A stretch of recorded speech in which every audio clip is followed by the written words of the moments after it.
Hoje a nossa entrevista aqui no estúdio vai ser sobre os bebês prematuros, problemas, doenças e cuidados. Vamos conversar com a psicóloga Fernanda Rocha e com a fisioterapeuta Larissa Volpe. Mas antes vamos ver uma reportagem sobre o assunto. Segundo dados da Sociedade Brasileira de Imunizações, a expectativa de vida de bebês prematuros, que na década de 90 era de 60%, hoje subiu para 95%.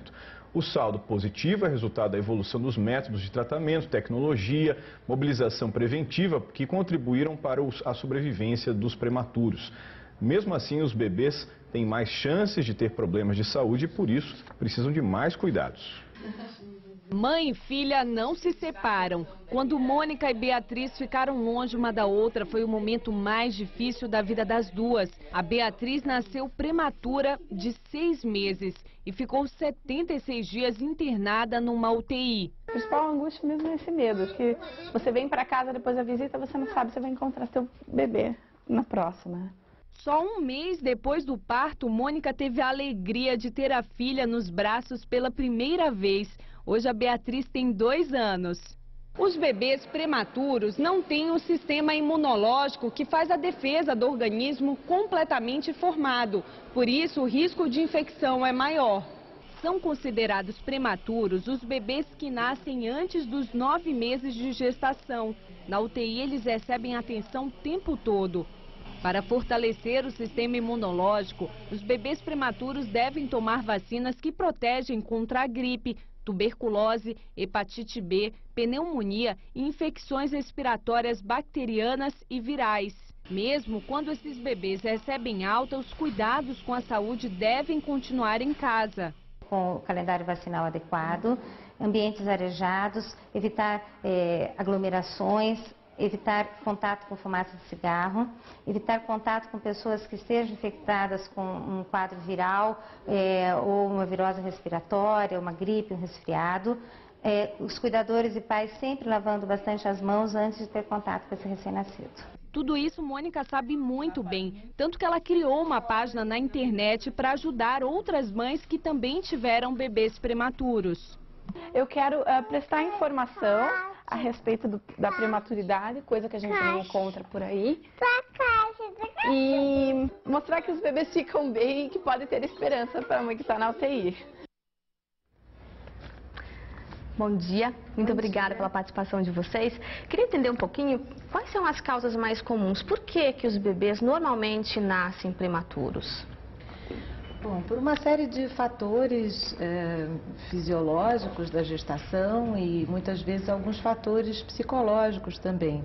É claro que hoje com a medicina avançada se consegue fazer sobreviver esses bebês e que a gestação, mesmo que seja encurtada, seja uma gestação bem sucedida no final. Mas cada vez mais claro, são cada vez mais claros os fatores estressantes também do dia a dia das gestantes, os medos e todas as questões fisiológicas que incluem o nascimento de um bebê. Larissa, a gente viu aí na reportagem que aumentou bastante a sobrevivência dos bebês prematuros, né? A que se atribui isso? Olha, principalmente ao avanço da tecnologia, né? Antigamente a assistência de um bebê prematuro era um pouco mais dificultada, né? Hoje em dia, com esse avanço, os bebês já conseguem nascer com menor tempo gestacional e sobreviver bem, apesar de ter nascido com esse tempo gestacional menor. E isso gera uma série de preocupações e para saber como que essa criança vai se desenvolver, né, a partir desse período. A Mariana mostrou ali pra gente na reportagem um pouquinho dos cuidados com o bebê quando ele recebe a alta. À vontade, para quem é amigo, para quem é da família, assim que o bebê volta para casa, é de imediatamente ir lá conhecer o bebê, pegar no colo, encher de beijo. No caso das crianças que nascem prematuramente e acabam de retornar para casa, como que deve ser o cuidado, até para que quem chega e não está na rotina não ache que é frescura do pai, aquela atenção toda diferenciada com a criança? Há que se preservar o bebê durante algum tempo, sem dúvida. É preciso que os familiares e amigos participem dessa prevenção e cuidem para que não tragam risco de maiores infecções e de um retorno que seria extremamente traumático para toda a família, de um retorno à UTI. Né? Os bebês prematuros, eles têm uma deficiência de imunidade durante algum tempo, né? São expostos a inúmeras bactérias, inúmeros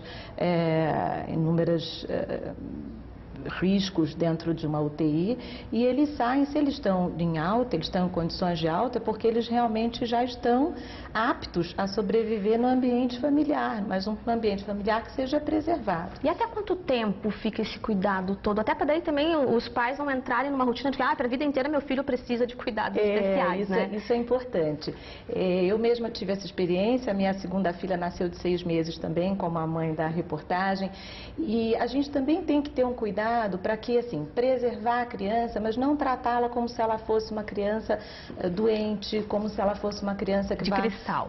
Exatamente. Não colocá-la numa redoma. Isso né? aí vale, inclusive, para essa questão motora também, né, Larissa? Sim, esse estímulo também que tem que ser dado uma certa medida a isso, né? Com certeza, é importantíssimo ter esse cuidado. Mas, né, até um certo ponto, tem que se considerar que essa criança precisa de estímulos para ela se desenvolver, né? Isso é importantíssimo. Então, o acompanhamento com profissionais que sejam da área da saúde e que estejam aptos e conheçam as necessidades dessa criança é muito importante, né? Para poder ajudar até os pais a saberem como lidar com essa criança em casa e como estimulá-la da melhor forma.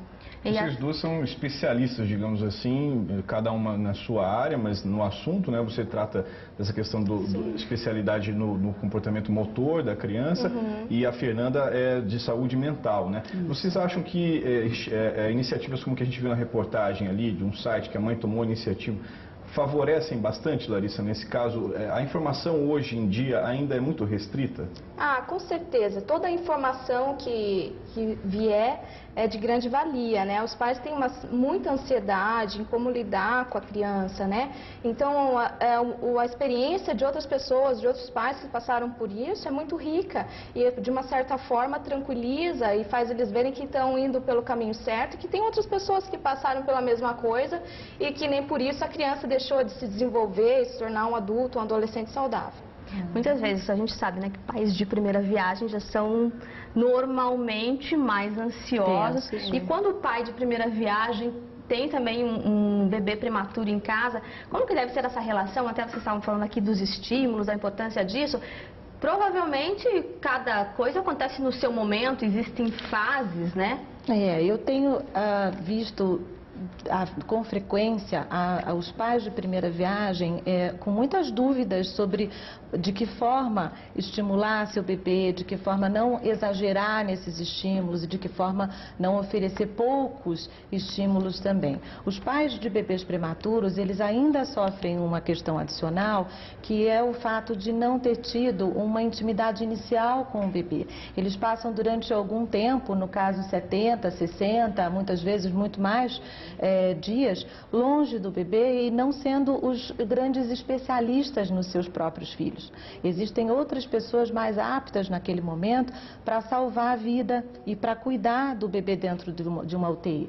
Então, a mãe que muitas vezes não foi especialista nem em segurar o bebê dentro da barriga dela, ela fica muito insegura em relação a como ela deve cuidar desse bebê do lado de fora. E se ela precisaria, então, também de outros especialistas para fazer isso por ela.